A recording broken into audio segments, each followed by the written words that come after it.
கிறிஸ்துவுக்குள்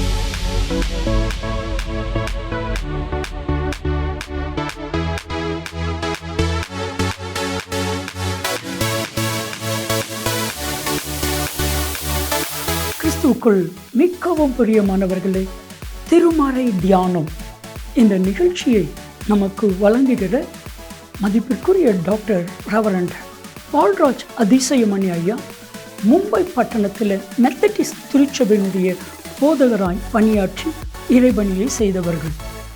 கடந்த 40 ஆண்டுகளாக இந்தியாவிலும் உலகத்தின் பல தேசங்களிலும் ஆண்டவருடைய அருள் வார்த்தையை வல்லமையாய் பிரசங்கித்து வருகிறார்கள்.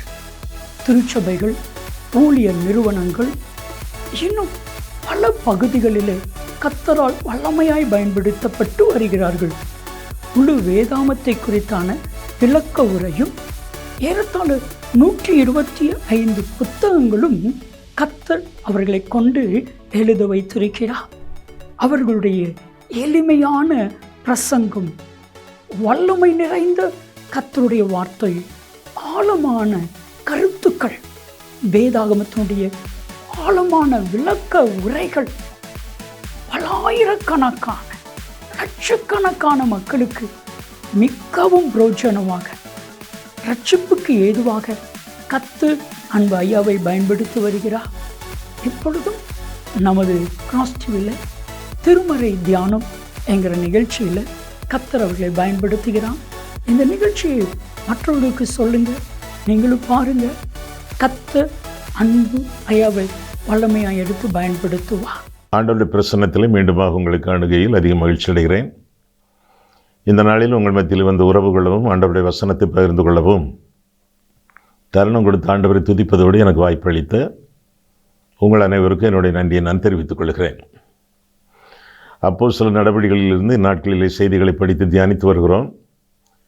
அப்போஸ்தலர் 2ஆம் அதிகாரத்தை இன்றைக்கு முடிக்கிறோம். அதில் குறிப்பிட்ட ஒரு வார்த்தை, அப்போஸ்தலர் நடவடிக்கைகளிலே மட்டுமல்ல, வேதத்தின் பல புத்தகங்களிலே திரும்ப திரும்ப சொல்லப்படக்கூடிய ஒரு வார்த்தை வாக்குத்தத்தம். வாக்குத்தத்தம் என்ற வார்த்தை அப்போஸ்தலர் 1ஆம் அதிகாரம் 5ஆம் வசனம் பாருங்கள். ஆகையால் நீங்கள் எருசலேமை விட்டு போகாமல் என்னிடத்தில் கேள்விப்பட்ட பிதாவின் வாக்குத்தத்தம் என்று வாசிக்கிறோம். அப்போஸ்தலர் 2ஆம் அதிகாரத்தை பார்க்கும் பொழுது 39ஆம் வசனத்திலே வாக்குத்தத்தமானது உங்களுக்கும் உங்கள் பிள்ளைகளுக்கும் நம்முடைய தேவனாகிய கர்த்தர் வரவழைக்கும் தூரத்தில் உள்ள யாவருக்கும் உண்டாயிருக்கிறது என்று சொல்லி வாசிக்கிறோம். வாக்குத்தத்தம் உங்களுக்கு, உங்கள் பிள்ளைகளுக்கு, உங்களுக்கு தெரிந்தவர்களுக்கு, எல்லாருக்கும் சொந்தம் என்று சொல்லி வேதம் நமக்கு கற்றுக் கொடுக்கிறது. என்னிடத்தில் கேள்விப்பட்ட வாக்குத்தத்தம் நிறைவேற எருசலேமில் இருங்கள் என்றும் ஆண்டவர் சொல்லியிருந்தார். லூக்கா 24ஆம் அதிகாரம் 49ஆவது வசனத்திலே வாக்குத்தத்தம், ஏராளமான வாக்குத்தத்தங்கள், ஏராளமான காரியங்களை குறித்து, நிகழ்ச்சிகளை குறித்து, சம்பவங்களை குறித்து வாக்குத்தத்தங்கள் வேதத்திலே இடம்பெறுகின்றன. இந்த வாக்குத்தத்தங்களை குறித்த ஒரு முன்னுரை செய்தி இன்றைக்கு பார்ப்போம். வரக்கூடிய நாட்களிலே விவரமாக வாக்குத்தத்தத்தை குறித்து நாம் பார்க்க இருக்கிறோம். இன்றைய நாட்களிலே வாக்குத்தத்தங்களை முழுமையாக கொடுப்பவர்கள் ரொம்ப குறைவாக காணப்படுகிறார்கள். முழு வாக்குத்தத்தத்தை தருவதற்கு பதிலாக அரை வாக்குத்தத்தம், கால் வாக்குத்தத்தம், அரைக்கால் வாக்குத்தத்தம், மாகாணி வாக்குத்தத்தம், இப்படித்தான் கொடுக்கிறார்களே ஒழிய முழுமையாக ஒரு வசனம், ஒரு வாக்குத்தத்தம் இன்றைய நாளிலே கொடுக்கப்படுவது, கிடைக்கப்பெறுவது ரொம்ப அரிதாக காணப்படுகிறது. இன்றைய நாட்களின் செய்திகளிலே நீங்கள் துல்லியமாக பார்ப்பீர்கள். ஆக இந்த வாக்குத்தத்தம் என்ற தலைப்பில் நாம் சிந்திக்கும் பொழுது முதலாவதாக நிறைவேறும் வாக்குத்தத்தங்கள், நிறைவேறிய வாக்குத்தத்தங்கள் என்று சொல்லலாம். வானமும் பூமி ஒழிந்து போம், என் வார்த்தை எழுத்து உறுப்பு ஒன்றுமே ஒழியாது என்று சொல்லி ஆண்டவர் திருவளம் பெற்றிருக்கிறார். வானமும் பூமி ஒழிந்து போமாம், ஆனால் ஆண்டவருடைய வார்த்தை ஒழிந்து போகாது என்று சொல்லி ஆண்டவர் திருவளம் பெற்றுவதாக வேதத்திலே வாசிக்கிறோம். ஏசாயா 55ஆம் அதிகாரம் பாருங்கள். ஏசாயா 55ஆம் அதிகாரத்தில் சில வசனங்களை நான் வாசிக்கிறேனே, 10-11 வசனங்கள். மாரியும் உறைந்த மழையும் வானத்திலிருந்து இறங்கி அவ்விடத்துக்கு திரும்பாமல் பூமியை நனைத்து அதில் முளை கிளம்பி விளையும்படி செய்து விதைக்கிறவனுக்கு விதையையும் புசிக்கிறவனுக்கு ஆகாரத்தையும் கொடுக்கிறது எப்படியோ, உண்மைதானே? எப்படியோ. அடுத்த வசனம் 11. அப்படியே என் வாயிலிருந்து புறப்படும் வசனமும் இருக்கும், அது வெறுமையாக என்னிடத்திற்கு திரும்பாமல் அது நான் விரும்புகிறதை செய்து நான் அதை அனுப்பின காரியமாகும்படி வாய்க்கும் என்று வாசிக்கிறோம். வாக்குத்தத்தங்கள் வாய்க்கும். ஆண்டவர் சொன்ன வாக்குத்தத்தங்கள், சொல்லுகிற வாக்குத்தத்தங்கள். அவர் பொய்யுரையாத தேவன், நேற்றும் இன்றும் என்றும் மாறாதவர். அவர் சொல்ல ஆகும், அவர் கட்டளையிட நிற்கும் என்று சொல்லி வேதம் நமக்கு கற்றுக் கொடுக்கிறது. அவருடைய வார்த்தை மாம்சமாகும், அதாவது நடக்கும் என்று சொல்லி வேதம் நமக்கு கற்றுக் கொடுக்கிறது. அவர் சொன்ன வார்த்தைகளில் எதுவுமே தரையிலே விழவில்லை என்று சொல்லியும் வேதத்திலே நாம் படிக்கிறோம். நீதிமொழிகள் 3ஆம் அதிகாரம் 26ஆம் வசனத்தில் பார்க்கும் பொழுது, கர்த்தர் உன் நம்பிக்கையாக இருந்து உன் கால் சிக்கிக்கொள்ளாதபடி காப்பார் என்ற கருத்தை நீதிமொழிகள் 3:26 பார்க்கிறோம். கர்த்தர் உன் நம்பிக்கை. கர்த்தர் மேல் நம்பிக்கை அப்படி அல்ல, கர்த்தரிடத்தில் நம்பிக்கையாக இருக்கிறேன் அப்படி அல்ல. கர்த்தர் உன் நம்பிக்கை, கர்த்தர் என் நம்பிக்கை. The lord is my confidence. Confidence is personified in the person of Jesus Christ. கர்த்தர் என் நம்பிக்கை. அப்போ இயேசு என்று சொன்ன உடனேயே அவருக்குள்ளான நம்பிக்கை, விசுவாசம் நமக்குள்ளே பிரகாசிக்கிறது என்பதை நாம் தெளிவாக அறிந்து கொள்ளலாம். சில வாக்குத்தத்தங்களை நான் சொன்னால் நீங்கள் முடிப்பீர்களா? தொடங்கினால் நீங்கள் முடிப்பீர்களா? முடிப்பீங்க. எங்களை பற்றி உங்களுக்கு பெரிய நம்பிக்கை உண்டாயா? உங்களை பற்றி உங்களுக்கு இருக்கக்கூடிய நம்பிக்கையை விட எனக்கு உங்களை பற்றிய நம்பிக்கை அதிகம் உண்டு. தொடங்குற முடிங்க. வருத்தப்பட்டு பாரஞ்சுமக்கிறவர்களே, நீங்கள் எல்லாரும் என்னிடத்தில் வாருங்கள், நான் உங்களுக்கு இளைப்பாறுதல் தருவேன். என்னிடத்தில் வருகிறவனை நான் புறம்பே தள்ளுவதில்லை. கேளுங்கள், அப்பொழுது உங்களுக்கு கொடுக்கப்படும். கேட்கிறவன் எவனும் பெற்றுக்கொள்கிறான். என் நாமத்தினாலே நீங்கள் எதை கேட்டால் அதை நான் செய்வேன். நான் இளைஞனாய் இருந்தேன், முதிர் வயதுள்ளவனும் ஆனேன். ஆனாலும் நீதிமான் கைவிடப்பட்டதையும் அவன் சந்ததி அப்பத்துக்காக இறந்து திரிகிறதையும் நான் கண்டதில்லை. இப்படிப்பட்ட வாக்குத்தத்தங்களெல்லாம் இயேசு கிறிஸ்துவுக்குள் ஆம் என்றும் அவருக்குள் ஆமென் என்றும் இருக்கிறது என்று சொல்லி வேதம் சொல்கிறது. ஆம் என்றும் ஆமென் என்றும் என்னது? ஆண்டவர் தரக்கூடிய வாக்குத்தத்தங்கள் என்று சொல்லி வேதம் நமக்கு தெளிவாக கற்றுக் கொடுக்கிறது. ஆம் என்றும் ஆமென் என்றும் இருக்கிறது. 2 கொரிந்தியர் 1:20. ஆமாம், ஆமென்னு அர்த்தம் என்ன தெரியுமா உங்களுக்கு? அப்படியே ஆக கடவுது, அப்படி தானே சொன்னீங்க? ஆமென் என்றால் அப்படியே ஆக கடவுது. let it be so, so be it. இன்னும் 2 அர்த்தம் இருக்குது, அது தெரியுமா உங்களுக்கு? தெரியலன்னா இப்போ நான் சொல்லுவேன், அதை நீங்கள் எழுதி வைத்துக்கொள்ளுங்கள். உங்களுடைய வேதத்தில் கூட கடைசி பக்கத்திலே நீங்கள் குறித்து கொள்வது நல்லது. குறித்து கொண்ட காரியங்களை நீங்கள் எஸ்எம்எஸ்ஸில், வாட்ஸ்அப்பில், உங்களுக்கு அறிமுகமானவர்களிடத்தில் நீங்கள் அனுப்பி வைப்பதும் நல்லது. ஆமென் முதலாவது அர்த்தம் அப்படியாக கடவுது. 2வது அர்த்தம் உண்மையாக அல்லது சத்தியமாக அல்லது நிச்சயமாக. ஆமென் கிரேக்க மொழி, எபிரேய மொழி, அதனுடைய பொருள் என்ன? ட்ரூலி, உண்மையாக, நிச்சயமாக, சத்தியமாக. அப்படின்னா என்ன அர்த்தம்? ஆண்டவரிடத்தில் ஒரு ஜெபம் பண்ணிவிட்டு ஆமென் என்று சொல்லும் பொழுது அது உண்மையாக நடக்கும், நிச்சயமாக பலிக்கும் என்பது பொருளாகும். அப்போ ஆமென் என்பது ஒரு விசுவாச வார்த்தை. 3வது அர்த்தம், முதல் அர்த்தம் அப்படியாக கடவுது. 2வது அர்த்தம் உண்மையாக, நிச்சயமாக, சத்தியமாக. 3வது அர்த்தம் இயேசு கிறிஸ்து. வேதத்தில் ஆண்டவராக இயேசு கிறிஸ்துவுக்கு கொடுக்கப்பட்ட ஏராளமான பெயர்களிலே ஒன்று ஆமென். ஆமென் என்கிறவர் சொல்லுகிறதாவது என்று சொல்லி வெளிப்படுத்தின விசேஷம் 1ஆம் அதிகாரம் 14ஆம் வசனத்திலே நாம் பார்க்கிறோம். ஆமென் யாரு? இயேசு.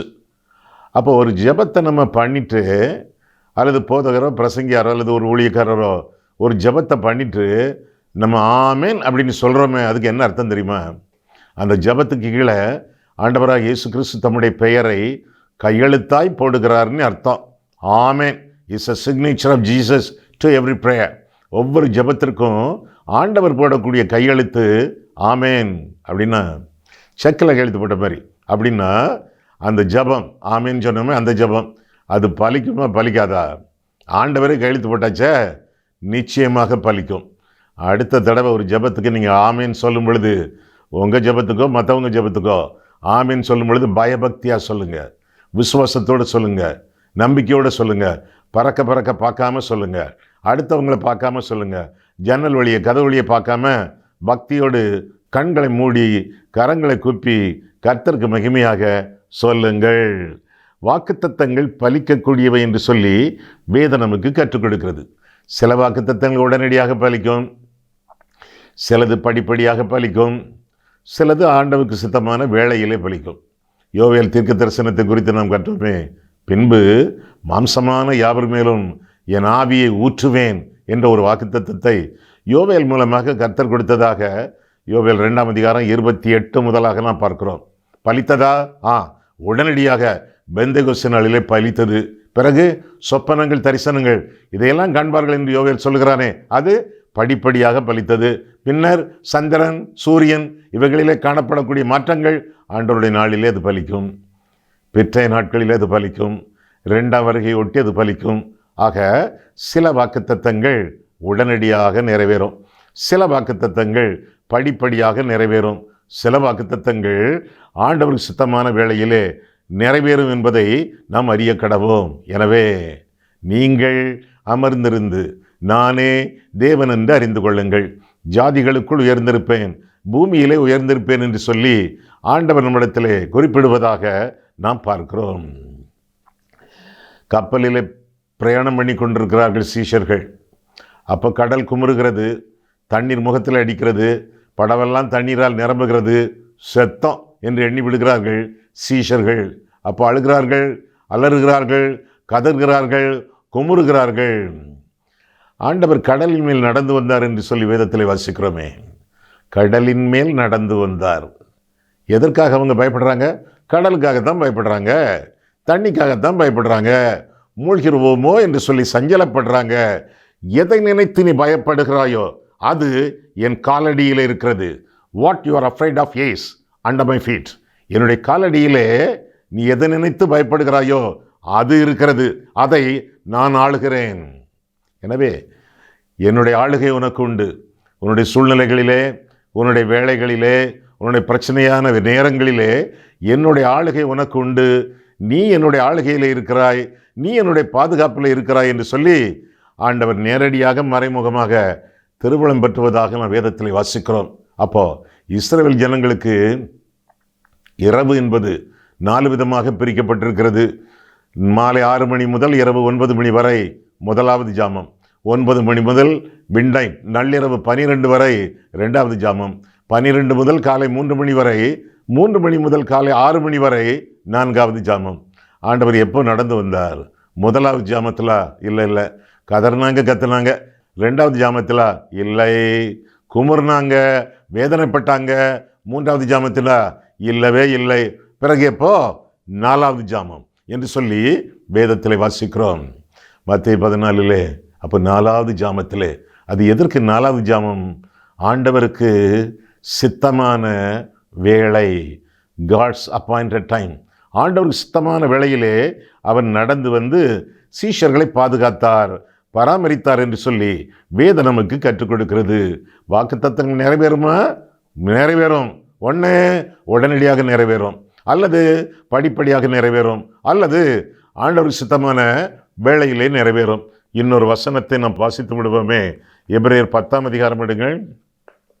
வேதம் உங்களுடைய கையில் இருக்க வேண்டும், உங்கள் மடியில் இருக்க வேண்டும், உங்களுடைய மேஜையில் இருக்க வேண்டும். வேத புத்தகம், அந்த புத்தகத்தோடு சேர்ந்துதான் நீங்கள் நான் சொல்லக்கூடிய காரியங்களை நீங்கள் கற்றுக்கொள்ள வேண்டும். எபிரேயர் 10ஆம் அதிகாரம் எடுங்கள். எபிரேயர் 10ஆம் அதிகாரம் 36ஆம் வசனத்திலே 3 காரியங்கள். இந்த வசனங்களை எல்லாம் நீங்கள் மனப்பாடம் பண்ண வேண்டும். சரியா?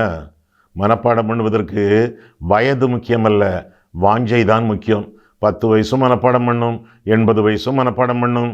எனக்கு தெரியும், தெரியுமா? ஒரு நாளைக்கு ஒரு வசனத்தையாவது மனப்பாடம் பண்ண வேண்டும் என்பது என்னுடைய தனிப்பட்ட வாழ்க்கையின் சட்ட வாக்கியம். ஒரு நாளைக்கு ஒரு வசனம், ஒரு நாளைக்கு 3 தடவை சாப்பிட்றேன். அப்போது வயிற்றுக்காக 3 தடவை சாப்பிடும்போது என்னுடைய ஆத்மாவுக்காக ஒரு வசனமாவது சாப்பிட வேண்டுமே. மனப்பாடம் பண்ணி இருதயத்தில் அதை நிறுத்தி வைத்துக் கொள்ள வேண்டுமே. சரி, என்ன வசனம் அது? எபிரேயர் 10:36. எபிரேயர் 10ஆம் அதிகாரம் 36ஆம் வசனத்தில் 3 காரியங்கள். உடனடியாக நீங்கள் அண்டர்லைன் பண்ண வேண்டும், அடிக்கோடு போட்டுக்கொள்ள வேண்டும். செய்தி முடிந்த பிறகு அதை மனப்பாடம் பண்ண வேண்டும். 36, நீங்கள் தேவனுடைய சித்தத்தின்படி செய்து, தேவனுடைய சித்தம் அண்டர்லைன். 2வதாக வாக்குத்தத்தம் பண்ணப்பட்டதை, வாக்குத்தத்தம் 2வது பாயிண்ட் அண்டர்லைன், பெரும்படிக்கு பொறுமை உங்களுக்கு வேண்டியதாக இருக்கிறது. பொறுமை 3வது அம்சம். முதலாவதாக தேவனுடைய சித்தம், 2வது வாக்கு தத்தம், 3வது பொறுமை. ஆண்டவருடைய சித்தப்படி காரியங்கள் உங்களுக்கு அருளப்படும். அது வரைக்கும் நீங்கள் பொறுமையாக இருக்க வேண்டும். ஏனென்றால் ஆண்டவருக்கு என்று ஒரு வேலை உண்டு. அப்போ ஆண்டவருடைய வாக்கு தத்தம் நிறைவேற பொறுமை வேண்டுமே. வாக்கு தத்தத்திற்கும் பொறுமைக்கு இடையிலே தேவ சித்தம். தேவ சித்தத்தை நிறைவேற்றி கொண்டே இருக்க வேண்டும். நீங்கள் கர்த்தருக்காக காரியங்களை செய்யுங்கள். இடைப்பட்ட வேளைகளில் கர்த்தர் உங்களுடைய காரியங்களை கவனித்துக் கொள்வார். அதுதான். அப்போ தேவனுடைய சித்தத்தை செய்து கொண்டே இருக்க வேண்டும். அதை செய்யாமல் மந்திரத்தில் மாங்காய் காய்க்கும் என்று நினைத்து பகல் கனவு கண்டு கொண்டு அது நடக்குமா நடக்காதா, எப்போ நடக்கும், எப்படி நடக்கும், யார் மூலமாக நடக்கும் என்று யோசிக்க வேண்டாம். ஆண்டவர் வாக்குத்தத்தம் தந்தாச்சா, உடனடியாக நீங்கள் கர்த்தருக்கு எடுத்த காரியங்களிலே ஈடுபடுங்கள். ஊழியங்களை செய்யுங்கள், உறவுகளை முன்னேற்றுங்கள். யாரை மன்னிக்க வேண்டுமோ அவர்களை போய் மன்னியுங்கள். யாரிடத்தில் மன்னிப்பு கேட்க வேண்டுமோ அவரிடத்தில் மன்னிப்பு கேளுங்கள். எந்த பொருத்தனைகளை நிறைவேற்ற வேண்டுமோ அந்த பொருத்தனைகளை நீங்கள் நிறைவேற்றுங்கள். யார் ஆஸ்பத்திரியில் படுத்து கிடக்கிறார்களோ அவர்களை போய் பாருங்கள். தேவனுடைய வாக்குத்தத்தம் நிறைவேறும். பொறுமை அதற்கு அவசியம். இந்த 2க்கு இடையிலே நீங்கள் செய்ய வேண்டிய காரியங்கள், தேவனுக்கு சித்தமான காரியங்களை நீங்கள் செய்து நிறைவேற்றுங்கள் என்று சொல்லி வேதம் நமக்கு கற்றுக் கொடுக்கிறது. ஆக முதலாவதாக நிறைவேறும் வாக்குத்தத்தங்கள், 2வதாக நிபந்தனையோடு வாக்குத்தத்தங்கள். நிபந்தனையோடு வாக்குத்தத்தங்கள். ஒவ்வொரு வாக்குத்தத்தத்தையும் ஒரு நிபந்தனை ஒட்டி கொண்டிருக்கும். ப்ரைஸ் டேக் மாதிரி.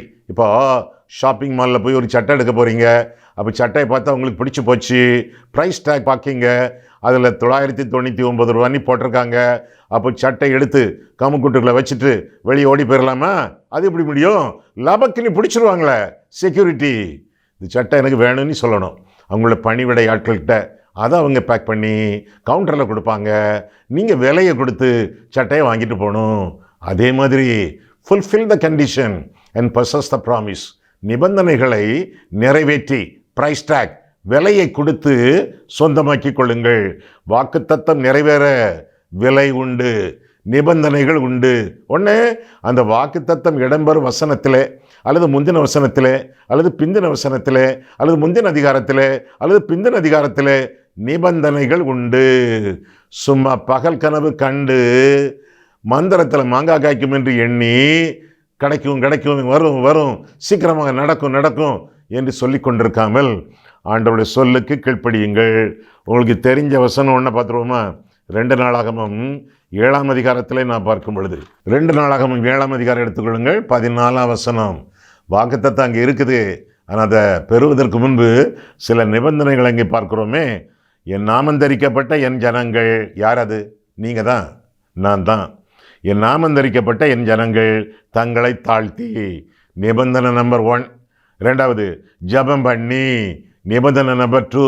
3வது என் முகத்தை தேடி. அது 3வது நிபந்தனை. பின்னர் தங்கள் பொல்லாத வழிகளை விட்டு திரும்பினால் அது 4வது நிபந்தனை. 4 காரியங்கள் சொல்லியிருக்க. என்னதெல்லாம்? தாழ்த்தி, ஜபம் பண்ணி, முகத்தை தேடி, பொல்லாத வழிகளை விட்டு திரும்பினால். அப்பொழுது, எப்பொழுது? நிபந்தனைகளை நிறைவேற்றிய பொழுது. அப்பொழுது பரலோகத்தில் இருக்கிற நான் கேட்டு அவர்கள் பாவத்தை மன்னித்து அவர்கள் தேசத்திற்கு சேமத்தை கொடுப்பேன் என்று சொல்லி கடவுள் சொல்வதாக, ஆண்டவர் சொல்வதாக நாம் வேதத்தில் வாசிக்கிறோம். நிபந்தனைகளை நிறைவேற்றி வாக்கு தத்தங்களை சொந்தமாக்கி கொள்ள வேண்டியது நம்முடைய கடமை என்று சொல்லி வேதம் நமக்கு கற்றுக் கொடுக்கிறது. சாதாரணமாக விசுவாசம் மட்டுமல்ல, நிபந்தனைகளை நிறைவேற்ற வேண்டும். அதாவது ஆண்டவர் குறிப்புணர்த்தக்கூடிய காரியங்களுக்கு கீழ்ப்படிய வேண்டும். கீழ்ப்படிகிறோமா? கீழ்ப்படிவோமா? தேவனுடைய கிருபை எந்நாளும் உள்ளது. நம்முடைய கீழ்ப்படிதல் எந்நாளும் கிடையாது. கிருபையும் கீழ்ப்படிதலும் சந்திக்கும் பொழுது ஆசீர்வாதம், அற்புதம் எல்லாமே உண்டாகும். ஆக அடுத்த தடவை குறிப்பிட்ட ஒரு வாக்குத்தத்தத்தை வேதத்தில் நீங்கள் பார்க்கும் பொழுது ஸ்டிக்கரிலே, வாக்குத்தத்த அட்டையிலே, கேலண்டர்லே, பின்ன கோயிலில் மணி இடிச்சு ஒரு வாக்குத்தத்தை சொல்லுமே, அதை கேட்கும் பொழுது, இதையெல்லாம் கேட்கும் பொழுது வசனத்தை வேதத்தில் திறந்து பாருங்கள். என்ன நிபந்தனை ஒட்டி கொண்டிருக்கிறது என்பதை நீங்கள் பார்த்து அதன்படி நீங்கள் செய்ய வேண்டும் என்று சொல்லி வேதம் நமக்கு தெளிவாக கற்றுக் கொடுக்கிறது. நிபந்தனைகளின் ஊடாக வாக்குத்தத்தங்கள் நிறைவேறும் என்று சொல்லி வேதம் கற்றுக் கொடுக்கிறது. ஐயா, வாக்குத்தத்தங்கள் இருக்கையா, கூடிய வரை நிபந்தனைகளை நிறைவேற்ற பிரயாசப்படுகிறோம் ஐயா, ஆனால் அப்பப்போ சில பாவங்கள் பண்ணிடுதோமே அப்படின்னா அதெல்லாம் நடக்கும் ஐயா, நிபந்தனை நிறைவேறும் ஐயா, ஆண்டவர் தண்டிச்சு விட்டுருவாரா அல்லது வாக்குத்தத்தங்களை நிறைவேற்றுவாரா, எப்படி ஐயா? 89ஆம் சங்கீதம் பார்ப்போமா? எதை சொன்னாலும் என்னுடைய அறிவிலிருந்து சொல்ல விரும்ப மாட்டேன், எதை சொன்னாலும் என்னுடைய சொந்த அனுபவத்திலிருந்து சொல்ல விரும்ப மாட்டேன், எதை சொன்னாலும் ஆண்டவருடைய வேதத்திலிருந்து சொல்ல விரும்புவேன். அந்த வேதம்தான் உங்களை காப்பாற்றும், அறிவுறுத்தும், உங்களுக்கு வேண்டிய காரியங்களை நல்லதாக போதிக்கும். வேதத்திற்கு வெளியே சொல்லப்படக்கூடிய காரியங்கள் எவற்றையுமே முழுமையாக நம்ப வேண்டாம். யார் எதை போதித்தாலும் வேதம் என்ன சொல்லுகிறது, அரைகுறையாக அல்ல, சரியாக நீங்கள் புரிந்து கொள்ளக்கூடிய அளவிலே வேத வசனங்கள் எடுத்து காட்டப்பட வேண்டும். சிலர் அரைகுறையாக சொல்லுவாங்க, சிலர் சொன்ன மாதிரி இருக்கும், மழுக்கிக்கிட்டு நழுக்கிக்கிட்டு அப்படியே போயிடுவாங்க, உள்ளதை உள்ளபடி சொல்ல மாட்டாங்க, சொல்ல விரும்ப மாட்டாங்க, அல்லது சொல்ல அவங்களுக்கு தெரியாது. அதனால வேத வசனங்களினூடாக வாக்குத்தத்தங்கள் வரும் பொழுது அந்த வசனங்களை பாருங்கள். இப்போ என்ன சொல்லிக்கிட்டு இருந்தோம் கொஞ்ச நேரத்துக்கு முன்னால்? ஐயா, வாக்குத்தத்தங்கள் வருது, விசுவாசிக்கும், சில நிபந்தனைகள் கொடுத்திருந்தா அந்த நிபந்தனைகளை நிறைவேற்றுவோம், அதே வேளையில் அங்கேயும் இங்கேயுமா சில பாவங்கள் வாழ்க்கைக்குள்ளே வந்துடுது, அப்போ எப்படி ஐயா? உண்மையிலே பரிசுத்தத்தோடு விசுவாசத்தோடு நீங்கள் வாக்குத்தத்தங்களை பற்றி கொண்டால் உங்களுக்கு நிறைவேறும். இல்லை பரிசுத்தம் இல்லை, அசுத்தம் வந்து போச்சு அப்படின்னா என்னாகும்? வாக்குத்தத்தங்கள் நிறைவேறுமா? கட்டாயம் நிறைவேறும். எப்படி? அடியோடு நிறைவேறும். ஒரு அடி அடிப்பார், செம அடி கொடுப்பார். விசுவாசித்து எதிர்பார்த்தால் ஆசீர்வாதத்தோடு நிறைவேறும். விசுவாசிக்காமல் அல்லது சில பாவங்களில் சிக்கிக்கொண்டு அந்த வாக்குத்தத்தங்களை பற்றி கொண்டால் அடியோடு நிறைவேறும்.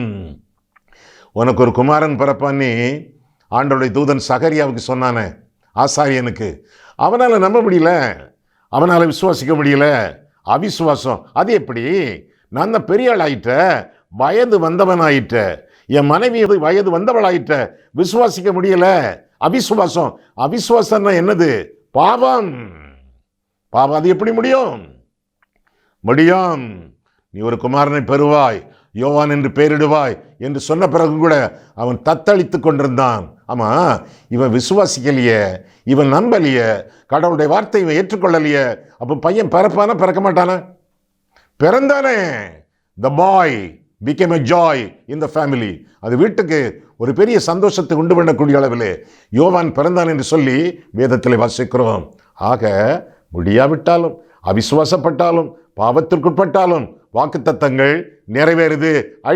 அடி விழுந்துச்ச. என்ன அடி? ஊமையாயிட்டானே, ஸ்லேட்லாம் எழுதி காட்டினான். அப்போ உண்மையிலே ஆண்டவரை நம்பி பாவங்களுக்கு விலகி வாக்குத்தத்தங்களை விசுவாசித்தால் ஆசீர்வாதமாக நிறைவேறும். இல்லை அடியோடு நிறைவேறும். உங்களுக்கு எப்படி வேணும்? ஆசீர்வாதமாக வாக்குத்தத்தம் நிறைவேறணுமா, இல்லை ஒரு தர்ம அடியோட செம அடியோட வாக்குத்தத்தங்கள் நிறைவேறுமா? சில வசனங்களை நம்ம வாசிடுவோமா? 89வது சங்கீதம் பாருங்க. 89ஆம் சங்கீதம் 24ஆம் வசனம் முதல், என் உண்மையும் என் கிருபையும் அவனோடு இருக்கும். எவனோடு இருக்கும்? கொஞ்சம் நேரம் கழிச்சு பார்ப்போமே. அவனோடு இருக்கும். என் நாமத்தினால் அவன் கொம்பு உயரும். அவன் கையை சமுத்திரத்தின் மேலும் அவன் வலது கரத்தை ஆறுகள் மேலும் ஆளும்படி வைப்பேன். எவன் அது? கொஞ்சம் நேரம் கழிச்சு பார்ப்போமே, பொறுப்போம். 26, அவன் என்னை நோக்கி, நீர் என் பிதா, என் தேவன், என் ரட்சிப்பின் கண்மலை என்று சொல்லுவான். நான் அவனை எனக்கு முதற் பேரானவனும் பூமியின் ராஜாக்களை பார்க்கலும் மகா உயர்ந்தவனும் ஆக்குவேன். என் கிருபையை என்றென்றைக்கும் அவனுக்காக காப்பேன். எவனுக்காக? கொஞ்ச நேரம் கழிச்சு பார்ப்போமே. அவனுக்காக காப்பேன். என் உடன்படிக்கை அவனுக்காக உறுதிப்படுத்தப்படும். அவன் சந்ததி என்றென்றைக்கும் நிலைத்திருக்கவும் அவன் ராஜசனம் வானங்களுள்ள மட்டும் நிலை நிற்கவும் செய்வேன். இப்போ வருது பாருங்க நம்ம விஷயம். 30, அவன் பிள்ளைகள் என் நியாயங்களின்படி நடவாமல், என் வேதத்தை விட்டு விலகி, என் கட்டளைகளை கை கொள்ளாமல், என் நியமங்களை மீறி நடந்தால் என்னாகும்? 32 அவர்கள் மீறுதலை மிலாற்றினாலும் அடி, செம அடி, தர்ம அடி. அவர்கள் மீறுதலை மிலாற்றினாலும் அவர்கள் அக்கிரமத்தை வாதைகளினாலும் தண்டிப்பேன். அப்போ வாக்குத்தத்தம் என்னாச்சு? அடுத்த வசனம் 33 ஆனாலும் என் கிருபையை அவனை விட்டு விலக்காமலும் என் உண்மையில் பிசகாமலும் இருப்பேன். என் உடன்படிக்கையை மீறாமலும் என் உதடுகள் விளம்பினதை மாற்றாமலும் இருப்பேன். ஒரு விசை என் பரிசுத்தத்தின் பேரில் ஆணையிட்டேன். தாவீதுக்கு. யார் அந்த அவன்? தாவீதுக்கு நான் பொய் சொல்லேன் என்று சொல்லி தொடர் ஆசீர்வாதங்களை அந்த வசனங்களிலே நாம் பார்க்கிறோம். ஆக நிறைவேறும் வாக்குத்தத்தங்கள், இரண்டாவதாக நிபந்தனையோடு வாக்குத்தத்தங்கள், மூன்றாவதாக நீடிய பொறுமையோடு வாக்குத்தத்தங்கள்.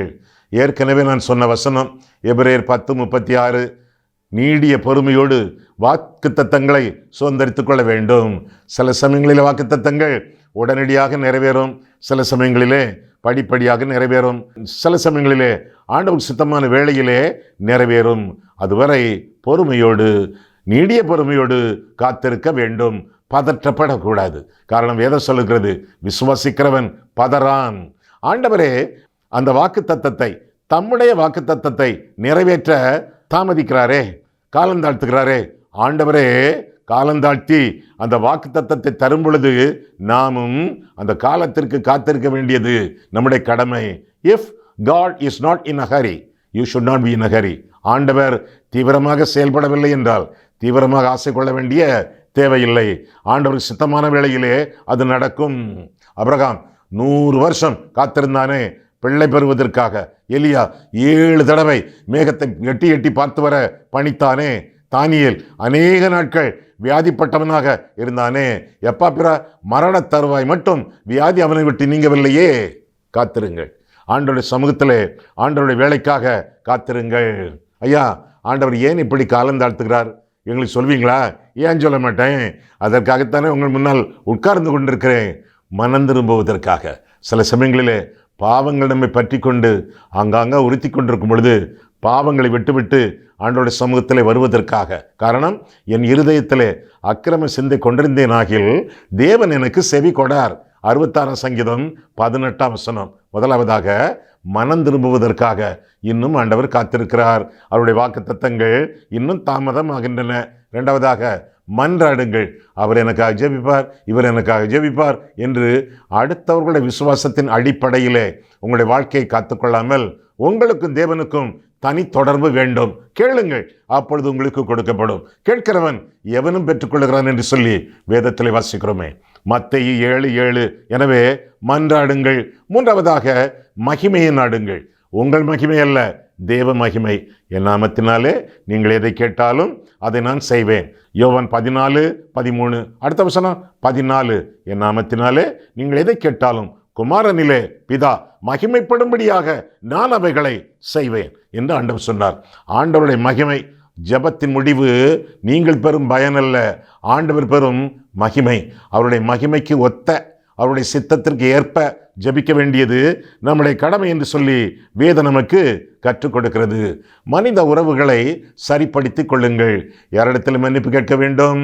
மன்னிப்பு கேளுங்கள். யாரை மன்னிக்க வேண்டும்? மன்னியுங்கள். அப்போ பலிபீடத்தில் உன்னுடைய காணிக்கையை நீ செலுத்த வரும் பொழுது உன் சகோதரனுக்கு உன் பேரிலே குறை உண்டென்று அங்கே நினைவு கூறுவாயாகில் உன் காணிக்கையை அங்கே தானே வைத்துவிட்டு முன்பு போய் உன் சகோதரனோடு ஒப்புரவாகி பின்பு வந்து உன்னுடைய காணிக்கையை செலுத்து என்று ஆண்டவர் சொன்னாரே. மத்தேயு 5:23 முதல். அதுபோல மனித உறவுகளை செப்பனிட்டு ஒப்புரவை நாடி நாம் ஜீவிக்கும் பொழுது நம்முடைய வாழ்க்கையில துப்புரவு உண்டாகும். அதற்கு பிறகு தொடர்ந்து ஆசீர்வாதங்கள் வரும். அது மட்டுமல்ல, என்னென்ன காரியங்களிலே நீங்கள் வாக்குத்தத்தம் கொடுத்துருக்கீங்க மற்றவங்களுக்கு, உனக்கு அதை பண்ணுவேன், உனக்கு இதை செய்வேன்னு சொல்லி மற்றவங்களுக்கு நீங்கள் வாக்குறுதிகள் கொடுத்துருப்பீங்களா? அதெல்லாம் நிறைவேற்றுங்க. என தயவுள்ளவனுக்கு அவர் தயவுள்ளவர், புனிதனுக்கு அவர் புனிதர், உத்தமனுக்கு அவர் உத்தமர், மாறுபாடு உள்ளவனுக்கு அவர் மாறுபடுகிறவர். 18ஆம் சங்கீதத்தில் இப்படியாக நாம் பார்க்கிறோம். உங்களுடைய வாக்குத்தத்தங்களை நீங்கள் நிறைவேற்றுங்கள். 18ஆம் சங்கீதம் 25-26 பிறகு ஒரு தடவை நீங்கள் வாசித்து பாருங்கள். ஏற்கனவே நான் சொன்னது போல உங்களுடைய பொருத்தனைகளை நீங்கள் நிறைவேற்றுங்கள். பொருத்தனைகளை நிறைவேற்றி ஜெபியுங்கள். ஆண்டவருக்கு நீங்கள் கொடுத்த பொருத்தனைகள் என்ன? நீங்கள் ஆண்டவருக்கு கொடுத்த வாக்குத்தத்தங்கள், ஆண்டவருக்கு நீங்கள் கொடுத்த வாக்குத்தத்தங்களை நீங்கள் ஆண்டவருடைய சமூகத்திலே நிறைவேற்றுங்கள். உங்களுடைய வாக்குத்தத்தங்களிலே நீங்கள் உண்மையாக இருங்கள். ஆண்டவர் தம்முடைய வாக்குத்தத்தத்திலே உண்மையாக இருப்பார். பிரசங்கியின் புஸ்தகம் 5ஆம் அதிகாரம், பிரசங்கி புஸ்தகம் 5ஆம் அதிகாரம் 4-5 வசனங்கள். நீ தேவனுக்கு ஒரு பொருத்தனை பண்ணிக்கொண்டால் அதை செலுத்த தாமதியாதே. அவர் மூடரில் பிரியப்படுகிறதில்லை. யார் இந்த மூடன்? பொருத்தனை பண்ணி செலுத்தாதவன். மூடரில் அவர் பிரியப்படுகிறதில்லை. நீ நேர்ந்து கொண்டதை செய். நீ நேர்ந்து கொண்டதை செய்யாமற் போவதை பார்க்கலாம், நீ நேர்ந்து கொள்ளாமல் இருப்பதே நலம் என்று சொல்லி வேதத்திலே வாசிக்கிறோம். 6ஆம் வசனம், உன் மாம்சத்தை பாவத்துக்குள்ளாக்க உன் வாய்க்கு இடங்கொடாதே, அது புத்தி பிசையினால் செய்தது என்று தூதனுக்கு முன் சொல்லாதே. தேவன் உன் வார்த்தைகளினாலே கோபங்கொண்டு, முக்கியமாக பொருத்தனை, உன் வார்த்தைகளினாலே கோபங்கொண்டு உன் கைகளின் கிரியையை அழிப்பானேன். பொருத்தனைகள் நிறைவேற்றப்பட வேண்டும். நிறைவேற்றாமல் தேவனுக்கு கோபமூட்டக்கூடாது. நம்முடைய கிரியைகள் எல்லாம் தேவனால் அழிக்கப்படவும் கூடாது. எனவே நாம் சொன்ன வாக்குத்தத்தங்களிலே நாம் உண்மையும் உத்தமமாக நடக்கும் பொழுது ஆண்டவர் தம்முடைய வாக்குத்தத்தங்களை நிறைவேற்ற நம்முடைய வாழ்க்கையிலே காண்போம். 3 காரியங்களை நான் சொன்னேனே. 1, நிறைவேறும் வாக்குத்தத்தங்கள். 2, நிபந்தனையோடு வாக்குத்தத்தங்கள். 3, நீடிய பொறுமையோடு வாக்குத்தத்தங்கள் சொந்தமாகும். கண்களை மூடுவோம், கர்த்தரை பார்ப்போம்.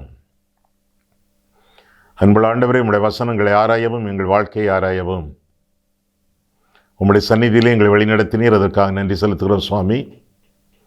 வாக்குத்தத்தம் என்ற தலைப்பிலே செய்தியை நாங்கள் படிக்க தியானிக்க எங்களுக்கு கிருபை கொடுத்தீர். அதற்காக நன்றி செலுத்துகிறோம் சுவாமி.